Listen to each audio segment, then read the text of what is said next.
Well, hello and welcome. In this seminar series, I'm talking about the diagnosis of the pathology in the family courts. And in this particular segment, I'm going to be discussing the diagnosis of a persecutory thought disorder, a persecutory delusion.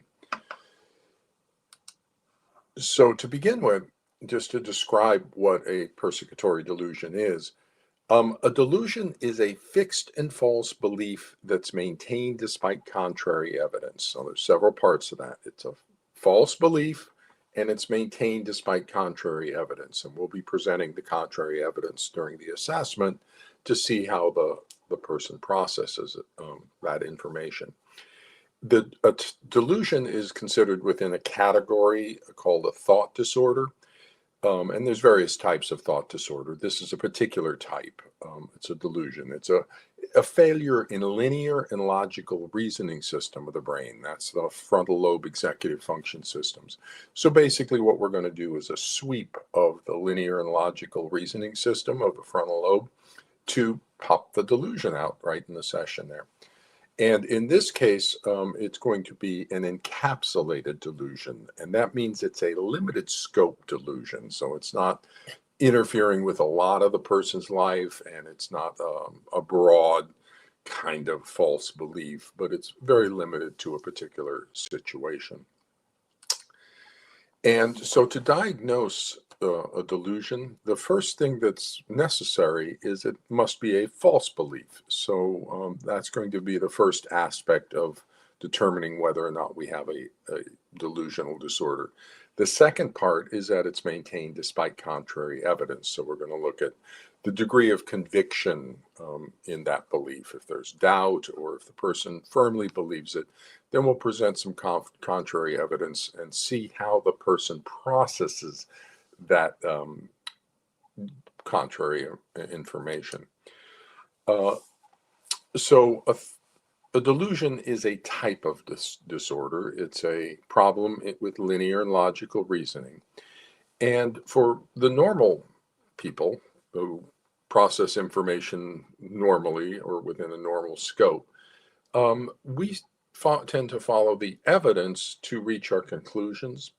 But a delusion starts the other way around. It starts with the conclusion as fixed, and then it constructs the evidence to match the fixed beliefs. And so that's a critical element in the assessment. You're looking at whether or not the person is following a set of evidence to reach their conclusion, or is their conclusion already fixed? And so you're looking not at what the content is. You kind of look at that too, bizarre delusions, that sort of thing. But what we're actually looking at is how the person reaches their conclusion. Is there a linear and logical approach to it? Or is a conclusion fixed and then they're constructing evidence up here?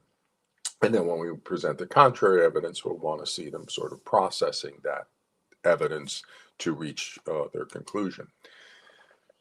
A diagnosis of delusion looks at how they arrive at their beliefs, not the content of those beliefs. So people have differing views and beliefs, and so the issue for a thought disorder is how the person arrives at those beliefs. The pathology in the family courts is a psychological collapse of a narcissistic or borderline parent from unresolved trauma into an encapsulated persecutory delusion about the other spouse and parent that's triggered by the inherent rejection of the divorce. So this is not a psychotic range delusion like you might find in schizophrenia or even in bipolar disorder with psychotic features. This is a trauma origin thinking disorder, thought disorder. And what happens is the person, as a child or young person, has such significant trauma in their world that it distorts their thinking and perception about situations. And then when they enter the rest of the world, they see the world through this lens of their unresolved trauma that sees dangers where none exist. So it's a trauma origin delusion rather than a psychotic delusion that we might have off of schizophrenia. And here's from Theodore Milan, who's grand high kahuna of personality disorders, regarding how the narcissistic personality will collapse into persecutory delusions. We know this.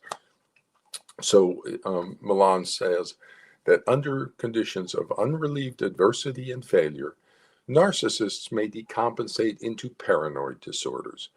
Owing to their excessive use of fantasy mechanisms, they are disposed to misinterpret events and construct delusional beliefs. See, we know they fall into delusions under stress. Divorce is stress. Unwilling to accept constraints on their independence and unable to accept the viewpoints of others, narcissists may isolate themselves from the corrective effects of shared thinking. Alone, they may ruminate and weave their beliefs into a network of fanciful and totally invalid suspicions. Among narcissists, delusions often take form after a serious challenge or setback has upset their image of superiority and omnipotence. That's the divorce. They tend to exhibit compensatory grandiosity and jealousy delusions, in which they reconstruct reality to match the image they are unable or unwilling to give up. Delusional systems may also develop as a result of having felt betrayed or humiliated. Again, that's the divorce. That's what's going to trigger on divorce. Here we may see the rapid unfolding of persecutory delusions and an arrogant grandiosity characterized by verbal attacks and bombast. And so the divorce induces a narcissistic injury in them, that they are now the rejected parent. And so they fall into a delusional thought disorder, persecutory delusions, to recorrect the situation in their own mind. I'm not the rejected one, you are. I'm not the inadequate one, you are. And they create the shared delusion with the child to put the targeted parent in that role of the rejected one, the inadequate parent or spouse in this situation. So we know that narcissists will collapse into delusional disorders under stress and under divorce. And so that's exactly what's happening in the family courts because of the narcissistic injury.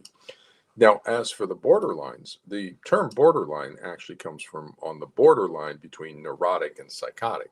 So we know the borderline personality will easily collapse into a persecutory delusion. And here's from Barnow. He did a meta review of psychosis in the borderline personality. And he says, this review reveals that psychotic symptoms in borderline personality disorder patients may not predict the development of a psychotic disorder, but are often permanent and severe and need careful consideration by clinicians. Therefore, adequate diagnosis and treatment of psychotic symptoms in borderline personality disorder patients is emphasized. So we know that, and we know there's a certain percentage of people with borderline personality, and they're going to wind up in the courts. So we should anticipate we're going to be seeing these delusions. And in conclusion, we therefore suggest that it's not a cognitive developmental deficit, but rather a tendency to construe interpersonal relations as malevolent. Note that word, malevolent, that characterizes borderline personality disorder. And this may be shared with certain psychotic disorders. Well, what's certain psychotic disorders? A persecutory delusion.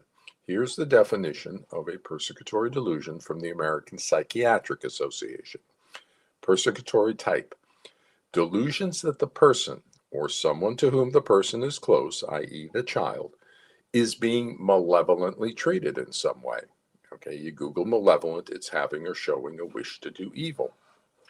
And so the borderline personality collapses into a persecutory belief that they are being malevolently treated in some way, and they'll often make allegations of abuse, the other person's being abusive to them, because they feel that they're being constrained within their emotions and it's painful and they don't like that, and the other person's being malevolent or treating them in a malevolent way, which is the persecutory delusion off of that.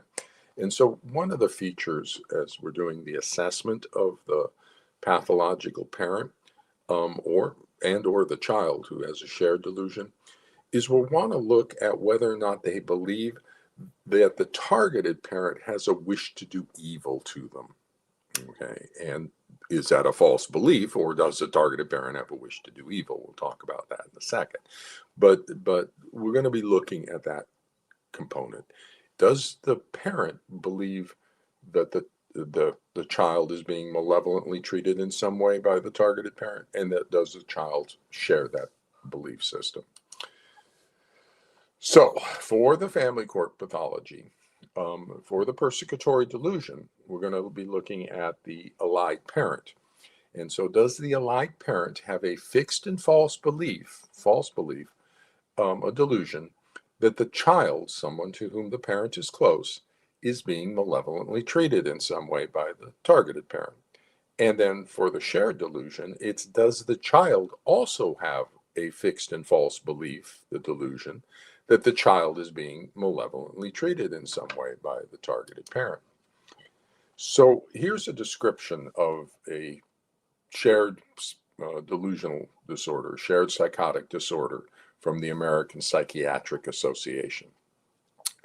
The essential features of a shared psychotic disorder, a folie à deux, is a delusion that develops in an individual who is involved in a close relationship with another person, sometimes termed the inducer or the primary case, who already has a psychotic disorder with prominent delusions.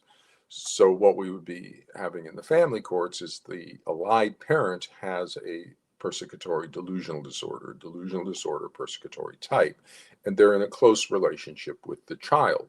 And the primary case is the allied parent, and they are the inducer of the persecutory delusional beliefs in the child. And so in the family court pathology, the child is involved in a close relationship with the allied parent, the inducer, who has a persecutory delusion. So the American Psychiatric Association goes on in its description of a shared delusional disorder. Usually the primary case in the shared psychotic disorder is dominant in the relationship and gradually imposes a delusional system on the more passive and initially healthy second person. So that classically fits the family courts. The parent is dominant and the child is in a more submissive dependent role. And the induction of the delusional beliefs tends to be gradual. So it happens pretty much after the divorce takes place, and then the child gradually comes to believe that the targeted parent is malevolently treating them some way, and then it goes down the siblings. So it starts with the eldest child typically, and then the other children are recruited into this false belief. So individuals, excuse me, individuals who come to share delusional beliefs are often related by blood or marriage and have lived together for a long time, sometimes in relative isolation. So there you have the parent and child are related by blood. And if the relationship with the primary case is interrupted, the delusional beliefs of the other individual usually diminish or disappear. And so that's important to note, that the treatment, according to the American Psychiatric Association, is to separate the secondary case, the child, from the primary case of the parent here. And that would be consistent with the psychological abuse diagnosis as well. We protect the child from child abuse. And so if a parent is producing a delusional belief in the child that then destroys the child's attachment bond to the other parent, that's child psychological abuse. So we would want a protective separation to protect the child. But also, that's the treatment for a shared delusion, is to separate the child from the primary case. As long as we're sending the child home to this delusional parent, that parent's going to keep inducing the delusion in the child. And so we're constantly battling, and we're going to wind up ripping the child apart between our efforts to restore normal and healthy development and the pathological parent's desires to keep the child delusional and pathological. So that's important to notice there, that final statement, that if the relationship with the primary case is interrupted, the delusional beliefs of the other individual usually diminish or disappear. So that's the treatment for shared delusion. That's why it's so important to get a diagnosis. Diagnosis guides treatment. Once we have the diagnosis of a shared delusional disorder, that then guides our treatment for separating the child from a delusion. If we don't have the diagnosis, we don't have the treatment-related guidance that the diagnosis provides. So, continuing from the American Psychiatric Association, although most commonly seen in relationships of only two people, a shared psychotic disorder can occur in larger numbers of individuals, especially in family situations in which the parent is the primary case and the children, sometimes to varying degrees, adopt the parent's delusional beliefs. And so you can see it's especially in family situations. And that's what we have in the family courts. And so this shared delusional disorder is spot on what's going on in the family courts. And it needs to get properly assessed and accurately diagnosed so that we can take the proper treatment steps for the child abuse and for the delusional disorder that's being induced in the child. And then you'll notice that the children will adopt the delusional beliefs to varying degrees. And we'll see this in the family courts when we have multiple children. We'll see the eldest child who has the strongest persecutory delusion. The targeted parent is malevolently treating that child in some way. And then as you go down the siblings, it becomes less and less. Although over time, they all kind of join in this shared delusion because of the splitting dynamic and that's of the narcissistic borderline dark personality, where things are either one way or the other. So once you get the oldest child will begin to put pressure on the younger children, and they will all move over to that side of the family conflict. So, but again, you have an exact description of the pathology in the family courts by the American Psychiatric Association. This is the pathology right there. There it is. And it needs to be diagnosed. It needs to be assessed and diagnosed in the family courts. Creating a delusional disorder, a psychotic disorder in the child that then destroys the child's attachment bond to the other parent is child psychological abuse. Duty to protect obligations are active. And in all of these cases, these high conflict cases where your child's rejecting a parent, we need to get a proper risk assessment for the possible child abuse and the possible shared persecutory delusion that's going on. Continuing from the American Psychiatric Association, aside from the delusional beliefs, behavior is not otherwise odd or unusual in shared psychotic disorder. Impairment is often less severe in the individual with a shared psychotic disorder than in the primary case. So again, that totally matches up with what we have in the family courts. The child's not delusional at school, they're not odd, they're not acting unusual, except in this one little area relative to the targeted parent. Then you'll see the full display of the delusion, but otherwise they're not. So it's not like a schizophrenia where the person's, screaming on street corners or something. This is a trauma origin thought disorder. And so it's going to be encapsulated. It's going to be directly focused towards the targeted parent and potentially towards the family of the targeted parent, that they're being malevolently treated in some way by their grandmother or by their uncle or somebody. And so that it's the child does not display a broad array of psychotic symptoms. It's very focused.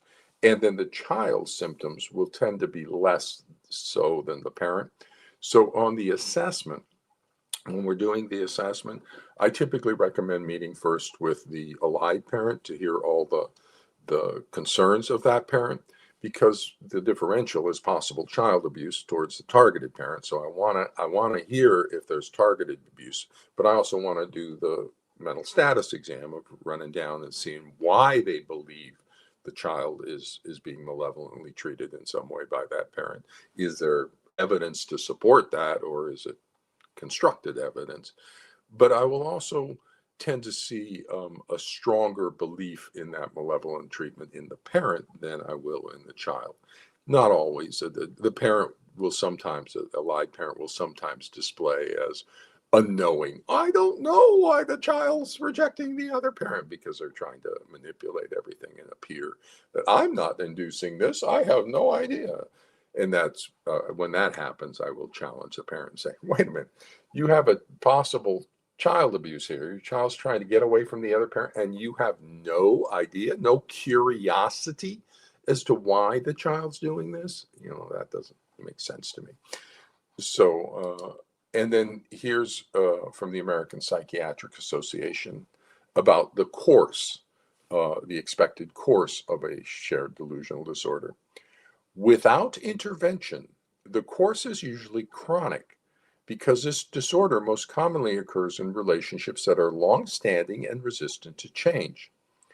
With separation from the primary case, the individual's delusional beliefs disappear, sometimes quickly and sometimes quite slowly. So again, notice they tell us again, with separation from the primary case, the individual's delusional beliefs disappear. So twice, the American Psychiatric Association is giving us treatment-related guidance on what to do for this. We separate the child from the primary case. And if we don't get treatment for this, it's going to get worse. It doesn't spontaneously improve. And if we're treating, something else, if we don't diagnose the delusional disorder, it's going to get worse. And let me say this about treatment and treatment failure. There's only two causes of treatment failure. And either A, you've misdiagnosed the pathology and we're treating cancer with insulin, or B, the diagnosis is accurate, but the treatment for that diagnosis is being incompetently delivered. Because if your diagnosis is accurate and your treatment for that diagnosis is competently delivered, the pathology will be resolved. And so it's only one or the other of those two things, maybe both, but it's one or the other of those causes. And so typically we will look at diagnosis first. And so if we're not getting treatment response within 6 weeks, 3 months, definitely by 6 months, but I would begin to think about it. I want to see treatment gains at least 6 weeks. And if we're not seeing treatment gains, then we're going to reevaluate our diagnosis. Did we get an accurate diagnosis off of this? Because if we treat cancer with insulin, the patient's going to die from the misdiagnosed cancer. So we need to get an accurate diagnosis. And when child abuse is a considered diagnosis, our diagnosis has to be accurate 100% of the time, because misdiagnosing child abuse is too devastating to the child. So we have to do what we have to do to make sure we return an accurate diagnosis in these families. And here's the differential diagnosis for that. So the differential diagnosis is first, a child rejecting a parent, child seeking to flee a parent, a directional change in the child's attachment bonding motivations. That the only thing that causes that is child abuse by one parent or the other. Let me talk about that for a second. That the attachment system is the brain system for love and bonding, okay, and also manages grief and loss throughout the lifespan. And as a motivational system, a primary motivational system for love and bonding, the attachment system has a direction. All motivational systems have direction. Eating, sex, pain, pleasure, attachment, they all motivate towards a direction. That's what makes them a motivational system and not a regulatory system that goes up or down. These are motivational systems, because the other motivational system direction for attachment is death by starvation and predation. And so over all the millions of years of evolution, a very strong motivational system developed in children to bond to the parent, because the other motivational direction is death. So that gets eliminated. So that's the origins of an attachment bond, an attachment motivation. Now, if you have a child who is seeking to flee a parent, the only cause of that is abusive range parenting by that parent, because otherwise that child's going to want to bond into that parent. But the child seeking to flee that parent, that's child abuse by that parent. Or it's a false attachment pathology, a factitious disorder imposed on another. And we'll talk about that diagnosis later. And so it's either an authentic attachment pathology by the targeted parent, or it's a false factitious attachment pathology. However, and that's going to be child psychological abuse by the allied parent. So either way, though, based on just the child's symptoms of seeking to flee a parent and get away, just based on those symptoms, the diagnosis is going to be child abuse. We just don't know which parent yet is abusing the child. So in all of these cases, all of these family court involved cases, we need to get a proper risk assessment for child abuse to determine which parent is abusing the child, because I know one or the other is because of the child's symptoms. So we need to identify which parent is abusing the child and get the court accurate information about that so we can take the protective steps necessary relative to the targeted parent or the allied parent, whoever's doing it. So for the differential diagnosis for the targeted parent, we have possible physical abuse, possible sexual abuse, possible neglect, and possible psychological child abuse. So those all are possibilities for the child's symptoms. The other set of possibilities for the allied parent is a delusional disorder, shared persecutory type. That's how it would be written in the diagnostic section of the patient's medical record. That's a DSM-5 diagnosis of 297.1. Then it's also a factitious disorder imposed on another, a false attachment pathology being imposed on the child for secondary gain to the allied parent. And I'll talk about that in a separate seminar, how to diagnose a factitious disorder. But either one or both of those is going to be psychological child abuse as well, DSM-5 995.51. And we're concerned in this about spouse or partner abuse of the targeted parent by the allied parent using the child as a weapon. So let me talk about that for a second, because we have two possible dangerous pathologies here. Three, actually. We have the possible child abuse by the targeted parent, but we have possible child psychological abuse by the allied parent and possible spousal abuse of the targeted parent by the allied parent using the child as a spousal abuse weapon. Now, there's three types of dangerous pathology: suicide, homicide, and abuse. Child abuse, spousal abuse, and elder abuse. That's a category of pathology called dangerousness. So there's three types of dangerous pathology. Whenever a mental health professional encounters a dangerous pathology, duty to protect obligations become active, and then we have to do three things. First, we have to conduct a proper risk assessment for the danger involved. So that might be a suicide assessment or a spousal abuse assessment, whatever it is, we have to personally conduct the risk assessment or ensure that one gets conducted. So if I'm not available or can't do the risk assessment for suicide, I might get the patient to an ER for the assessment by the ER for the suicide. Or if it's child abuse, I would refer the child over to Child Protective Services and notify them to conduct the proper risk assessment for the child abuse. But we have obligations, duty to protect obligations. So first we have to either conduct a proper risk assessment or ensure that one gets conducted. Second, we have to take an affirmative protective action to make sure everybody's safe. So for suicide, that might be increasing the frequency of sessions or arranging for telephone calls to check in, or activating the social support or family support around the person if we have proper permissions and things. So we have to take some sort of protective action. The third thing we have to do is document in the patient's medical record, in their chart, the results of the risk assessment, if we conducted it, and the protective action we took, such as a referral to the ER or CPS, or enlisting the family support or doing things like that. So we have to get a proper risk assessment, take a protective action, and document what we did. That's for all dangerous pathologies. And here in the family courts, with the child's symptoms of seeking to flee a parent, We have possible child abuse by the targeted parent. We have possible child abuse by the allied parent, and we have possible spousal abuse by of the targeted parent by the allied parent. So I've got three dangerous pathologies potentially involved. Duty to protect obligations are active for all involved mental health professionals, the individual therapists, the family therapists, the assessing forensic custody evaluator. I don't care who the mental health license is. With this pathology, duty to protect is active based simply on the child's symptoms.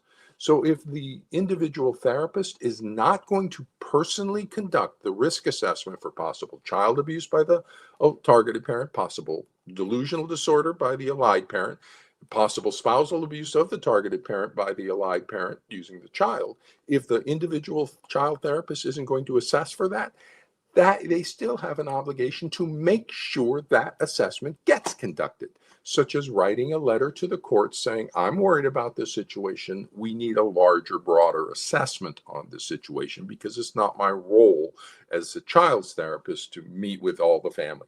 However, it is their role as part of the intake. Given that the differential diagnosis you got here, if you're not competent in assessing for a delusional thought disorder, you should not be doing individual therapy with a kid who has a delusional thought disorder. You should get consultation on it. You should get competent in it. And so the boundaries of competence, the absence of competence in the mental health people in the family courts is pretty much universal. Okay, so we're getting failure in duty to protect. We're getting them, the individual child therapists are believing the shared delusion. And if they believe the shared delusion, they become part of the shared delusion, part of the pathology. They believe the targeted parent is malevolently treating the child in some way, and therefore they respond to the child as if that's true, which means they become a participant in the child abuse by inducing the false delusional belief in the child because they believe it's true, because they're part of the shared delusion, because they're practicing beyond the boundaries of competence. So this is really, really bad what's going on in the family courts right now. We need to get this out for proper assessment. Now, the issue with a delusional disorder is we have to rule out that the targeted parent is abusing the child, because that's the first thing. If a child is seeking to flee a parent, the first thing we're going to consider is the targeted parent abusing the child in some way? And for a delusional disorder, the criteria is it's a false belief. So the first thing we will do is rule out that the targeted parent is abusing the child.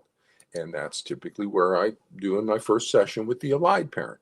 I will want to know, what are the abuse allegations? What are the allegations relative to the parent? I'll look at a mental status exam of them, see if those are supported by by logical kind of reasoning, or whether they're a thought disorder in the process. And if there's any concerns, to get the child out to CPS for assessment of sex abuse or assessment of physical abuse. Now, when CPS returns their finding, that's it. That's the finding.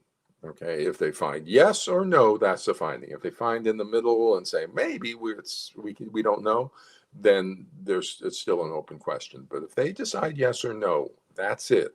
Mental health people do not reinvestigate. They're the trained people. We don't go in and because we could do a lot of damage by our questions and by our stuff.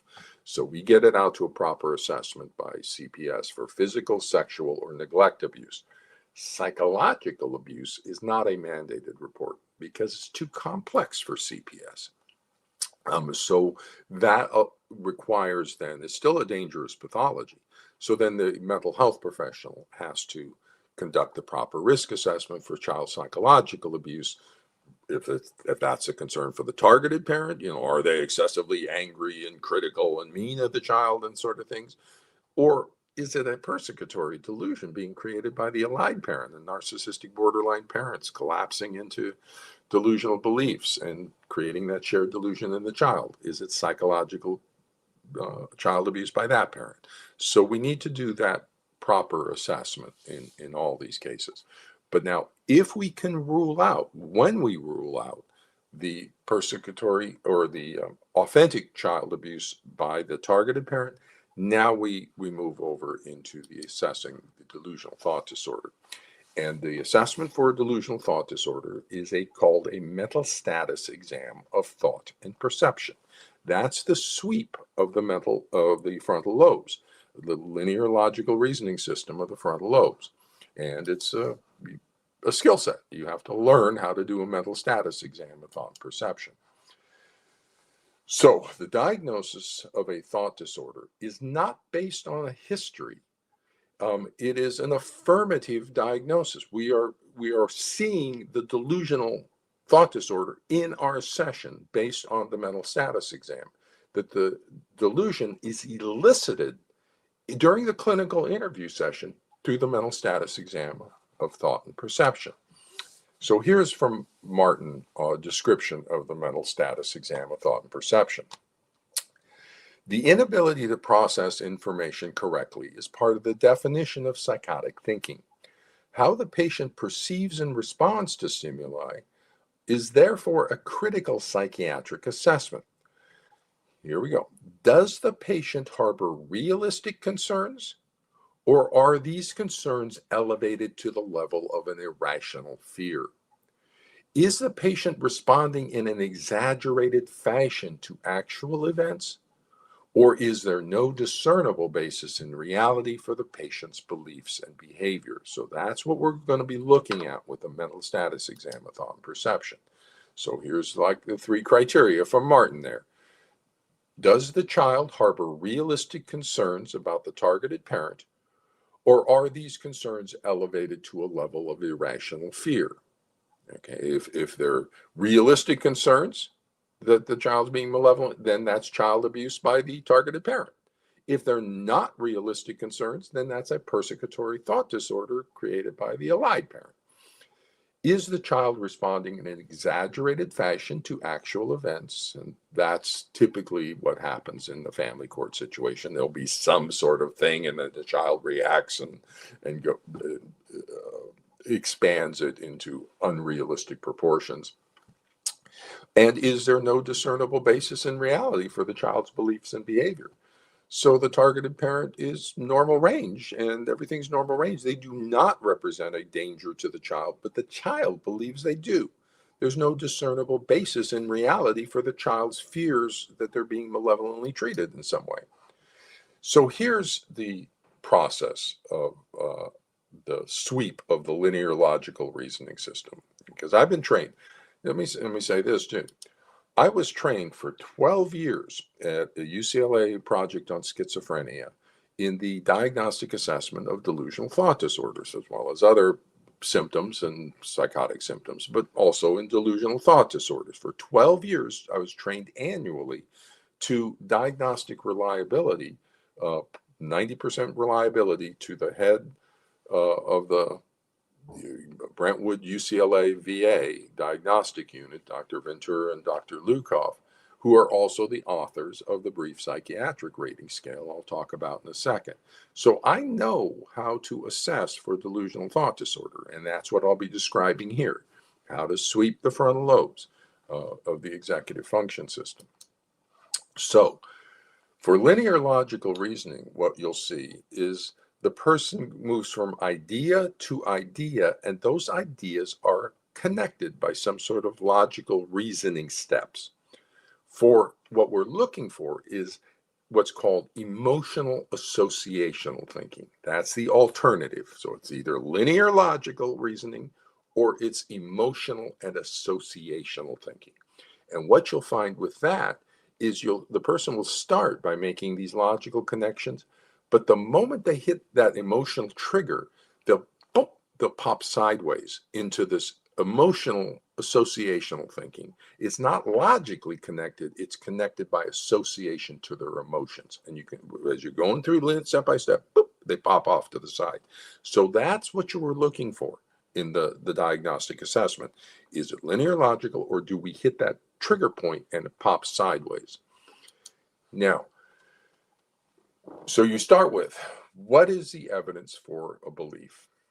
the belief. So the normal range thinking follows evidence to reach the conclusion. The thought disorder reverses that. It starts with the conclusion that's fixed and then constructs the evidence to match the fixed conclusion. And then there's contradiction or contrary evidence. That's when they say two different things. They say, oh, I want us, the child to have a good relationship with their dad, but their dad is abusing them. Well, that's a contradiction. Why would you want the child to go be with their father if the father's abusing them? You'd want to protect the child if they're abusing, so they're giving a contradiction. So that's one place we can start, is if they give contradictory statements. The other is if there's contrary evidence. So the targeted parent, you say, what is the abuse? And there's no abuse there. And you say, look, there's no physical abuse, there's no sex abuse, there's no psychological abuse. And yet you're saying the child's being malevolently treated in some way. So help me understand that. So you present the contradiction or contrary evidence. And then when you present the contrary evidence, what we're doing is watching how the person processes that information or fails to process it, the discrepant information. Because if you present contrary evidence to them, for example, do the full assessment. You meet with a lied parent, you meet with the targeted parent. You meet with the child, you meet with the targeted parent and the child. Then you meet with the allied parent again. And based on all these other assessments, you're saying there's no abuse by the targeted parent here. That's normal range parenting. So now you present, in that fifth session, you present the allied parent with the contrary evidence of, I'm not seeing any abuse by the targeted parent, and see how they process that information. Normal range parents will be so relieved that there's no child abuse. Oh my God, I'm so happy there's no child abuse by that.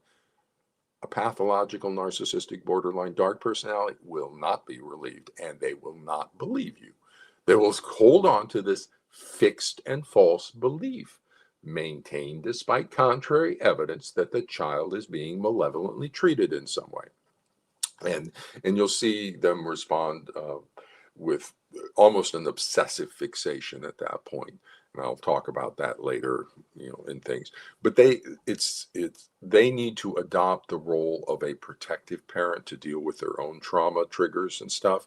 And so they're defining that to be a protective parent, I need an abused child. So that child must be abused so I can be the protective parent to regulate my anxiety. So when you present them that the child's not being abused, they will not accept that, and they become very obsessive about that protective parent role. But you won't see that unless you challenge the delusional belief with contrary evidence, and then you will see the delusion just pop out in front of you. So in addition, as you're doing the mental status exam, so this is for identifying the thought disorder.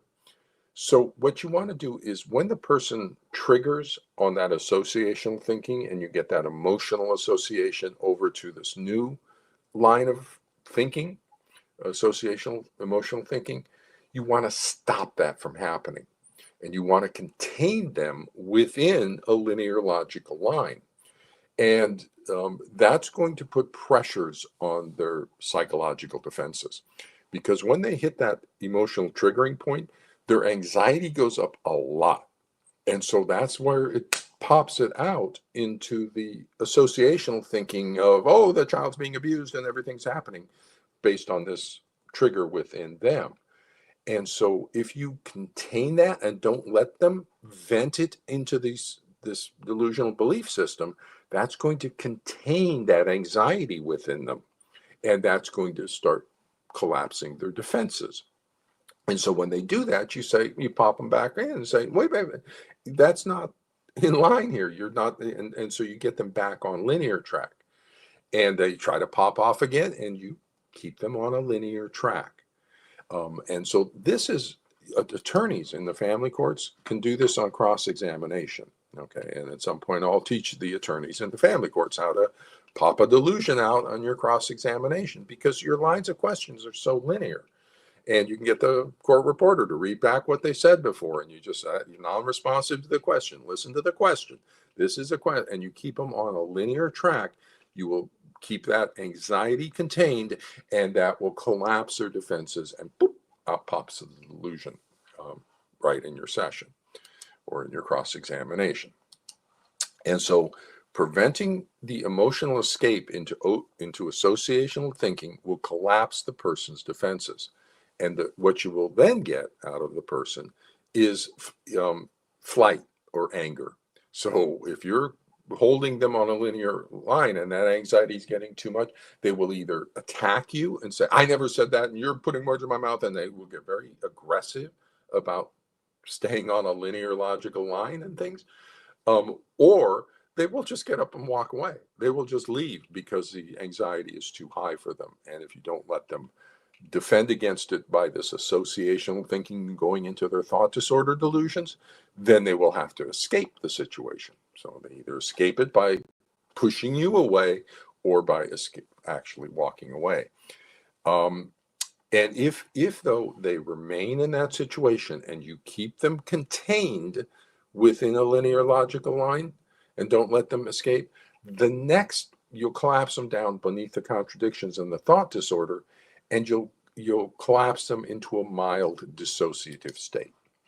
And the mild dissociative state, because they just can't handle the anxiety, they have to kind of zone out on it.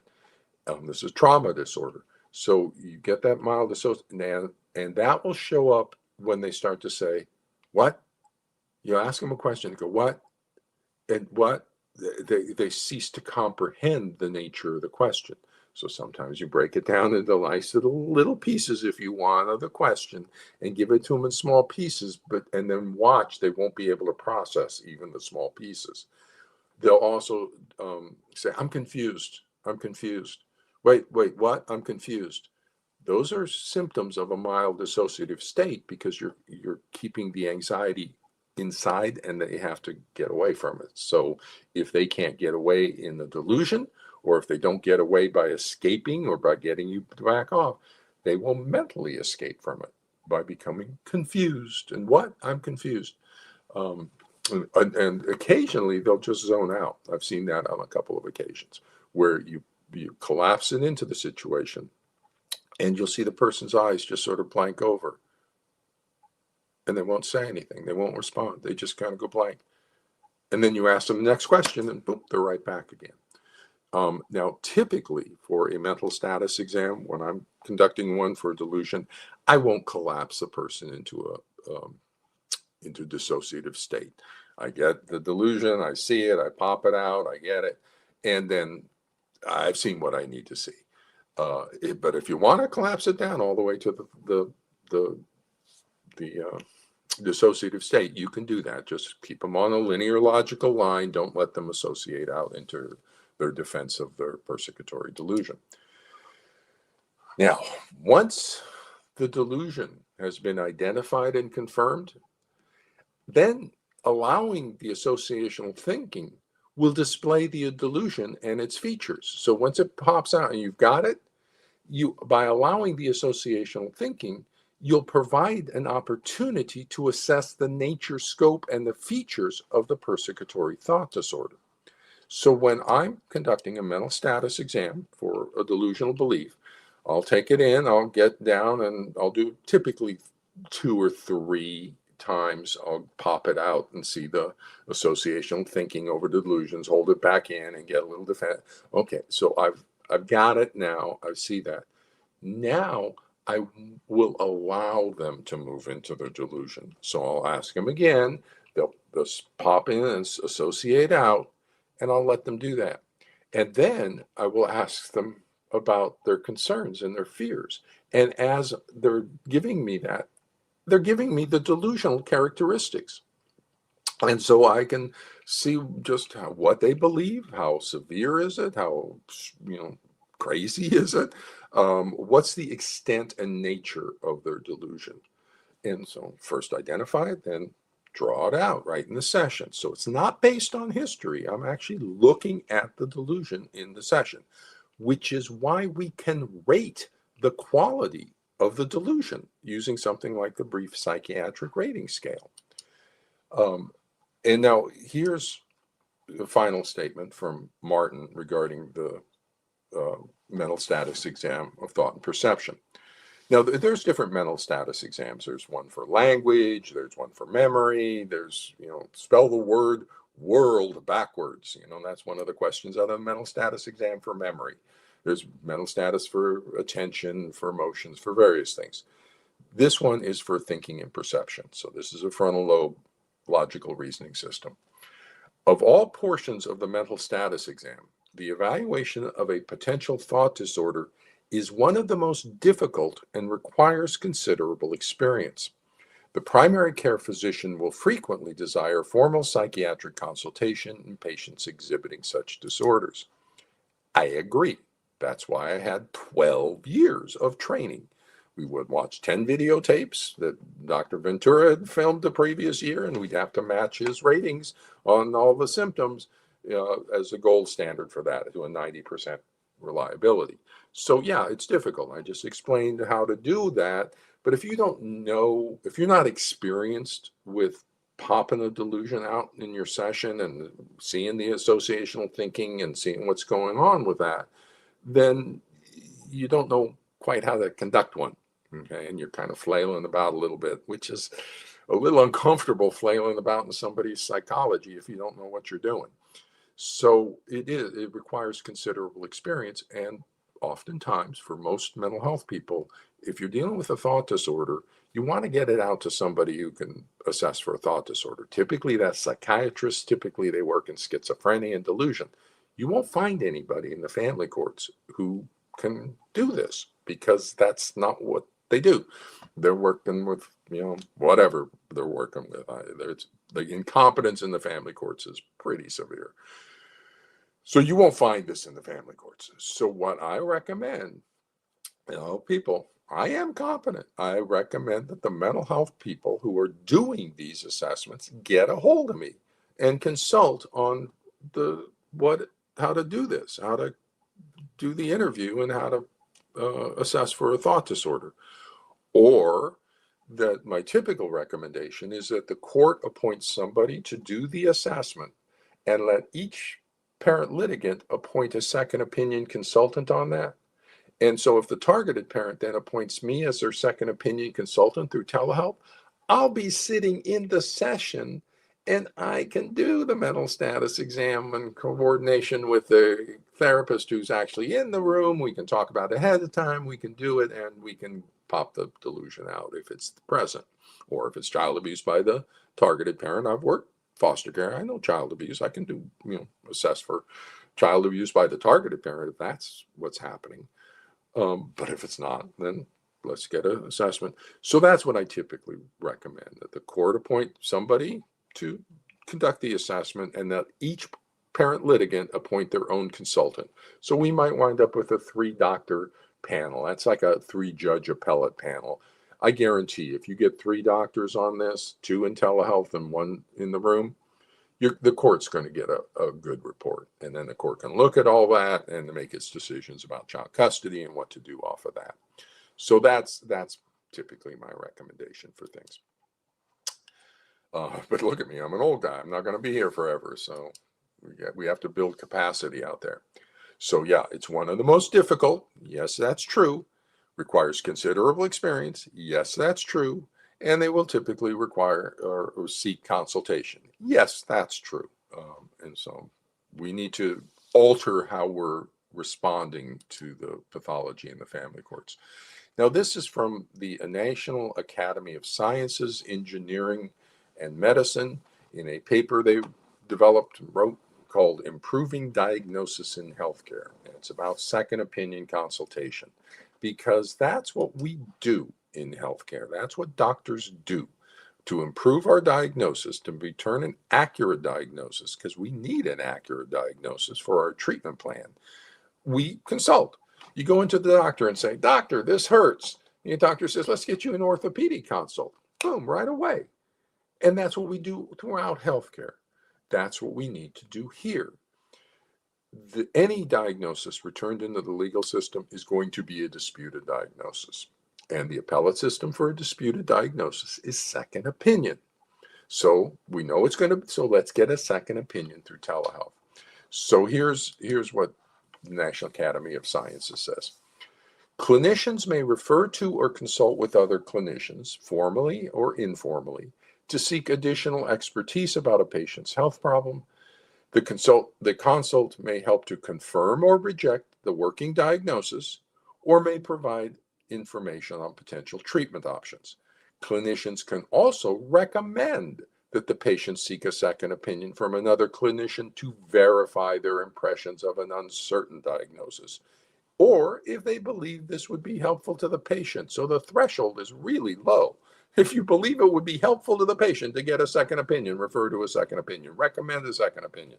We should be having second opinions on all these diagnoses because they're going to be a disputed diagnosis, and we need an accurate diagnosis. So let's get in the proper mental health expertise to make sure we get an accurate diagnosis for the court's consideration. Here's APA Ethics Code Standard 3.09, cooperation with other professionals. When indicated and professionally appropriate, psychologists cooperate with other professionals in order to serve their clients and patients effectively and appropriately. So ethically, we should be consulting. Practice standards, we should be consulting. This is possible child abuse. This is a difficult exam. We need to get it right and accurate. If we misdiagnose child abuse, it's going to devastate the child's life. Let's do what we need to do. Let's get the consultation necessary to return an accurate diagnosis for the court to rely on in its decision making. The court has tremendous decisions about this child. It needs an accurate diagnostic information about which parent is abusing the child. Now, here's a brief psychiatric rating scale. This is what I was trained in. It's one of the oldest, most widely used scales for measure psychotic symptoms. So here's from the BPRS, Wikipedia. The Brief Psychiatric Rating Scale, BPRS, is a rating scale which a clinician or researcher may use to measure psychiatric symptoms such as depression, anxiety, hallucinations, and unusual behavior. The scale is one of the oldest, most widely used scales to measure psychotic symptoms. Was first published in 1962. An expanded version of the test was created in 1993 by Dr. Lukoff, Keith Nectarline, and Joseph Ventura. Now, I was working at Keith Nectarline's lab at UCLA on schizophrenia, and I am trained to diagnostic reliability at 90% to Dr. Ventura and Dr. Lukoff for 12 years. Okay, so I know how to assess for delusional thought disorders. So he's starting with one of the primary issues is full conviction, because that's going to differentiate between a rating of 3 or lower, which is not pathological, or 4 or higher, which is on a 7-point scale. So here's the definition of full conviction. Consider the patient to have full conviction if he or she has acted as though the delusional belief were true. Ideas of reference persecution can be differentiated from delusions in that the ideas are expressed with much doubt and contain more elements of reality. So on a rating of a 2 or a 3, subpathological, you might have ideas of persecution, but they're going to be held with some doubt and less certainty. But if you have full conviction that this delusion is true, the person has acted as if the delusion was true, boom, you're up to a rating of 4. At that point, you have a thought disorder and with full conviction. Now, the rating of 2 is ideas of reference. People may stare or laugh at him. That's a different type of delusion. Or ideas of persecution. People may mistreat him. Unusual beliefs in psychic powers, spirits, UFOs, or unrealistic beliefs in one's own abilities. Not strongly held, some doubt. So here we would have ideas of persecutory beliefs, but they're not strongly held, and there's some doubt to it, is what we're looking there. Now for 3, it's the same as 2, but the degree of reality distortion is more severe, as indicated by highly unusual ideas or greater conviction. So the ideas here are not going to be unusual, but they're going to, so what we're looking here is the greater conviction. Content may be typical of delusions, even bizarre, but without full conviction. The delusion does not seem to have fully formed, but is considered as one possible explanation for the unusual experience. Now, for 4, we get delusion present, but no preoccupation or functional impairment. So now we have full conviction. The child has acted upon the belief that they are being malevolently treated some way. The allied parent has acted on the belief that the child is being malevolently treated when they're not. And so we have the delusion, but there's no preoccupation or functional impairment.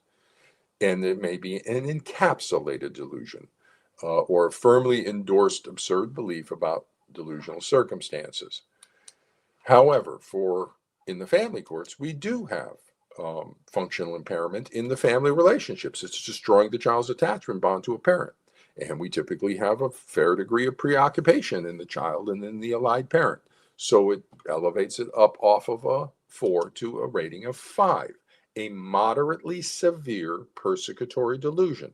That's what we have in the family courts when we apply the criteria of the brief psychiatric rating scale to our assessment.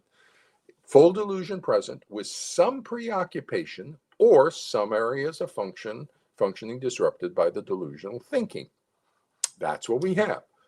And so I want everybody to understand this. If we apply the DSM-5 and we apply the criteria of delusional thought disorder diagnosis and we apply the BPRS to rating it, we have a moderately severe, at least a moderately severe persecutory delusion in the child and in the allied parent, and it's not being diagnosed and it's not being treated. And that's child psychological abuse. It's not being diagnosed, not being treated. It is really bad in the family courts. We need to get a proper risk assessment for this stuff. Now, for a rating of 6, is full delusion present with much preoccupation or many areas of functioning are disrupted by the delusional thinking. And a 7 would be even more functional impairment, even more areas of preoccupation on this. So that's what we're looking at here. We have in the family courts at least a moderately severe rating of 5, and then we would look at the degree of functional impairment. Are they getting admitted to psych hospitals? That's going to be a 7. If that's just, again, admitted, if the police are being called, that'll be a 7. If the child is obsessing about, I don't want to be with the parent, is getting really anxious, that's going to be a 6 or a 7 because of the preoccupation quality of things. It's at least a 5 because there is functional impairment and there is full conviction to the false belief. So, the family court pathology. The child and parent share a fixed and false belief that the child is being malevolently treated in some way by the normal range parenting of the targeted parent. The child has acted on this belief. There's a full conviction, a BPRS rating of at least a 4, an encapsulated persecutory delusion, and there is significant functional impairment in the family relationships and preoccupation, which is a BPRS rating of at least a 5, moderately severe. Creating a child psychological abuse, creating a shared persecutory delusion in the child that then destroys the child's attachment bond to the other parent is a DSM-5 diagnosis of V995.51 child psychological abuse. Disputed diagnosis, second and third opinion. I spoke about this a few seconds ago. Any diagnosis returned in the legal system will be a disputed diagnosis. The appellate system for a disputed diagnosis in healthcare is second or even third opinion. In all cases of court-involved custody conflict, a second opinion or even third opinion on the diagnosis should be routinely obtained through telehealth consultation at the time of the initial assessment. So here's my diagram for that. The court should designate a primary psychologist to conduct the diagnostic assessment and should allow each litigant parent to appoint a second opinion consultant through telehealth for the assessment. That will do the diagnostic assessment, then the court can make its decisions and we can move on to a treatment plan. Another way to view this diagram is if you flip it on its side, because it extends out into treatment, that these consultants to the initial diagnostic assessment can then also serve as consultation resources for the mental health treatment providers to ensure successful treatment. So not only have you improved the diagnosis, you've improved the quality of the treatment by getting consultants into the process to assist the family therapist with the treatment of the delusional thought disorder and the child psychological abuse. So that's the assessment for a delusional thought disorder, and that's how I recommend we address that issue. In future seminars, I'll talk about the assessment for the factitious disorder and for other aspects of the family pathology. So with that, take care, everybody, and good luck out there.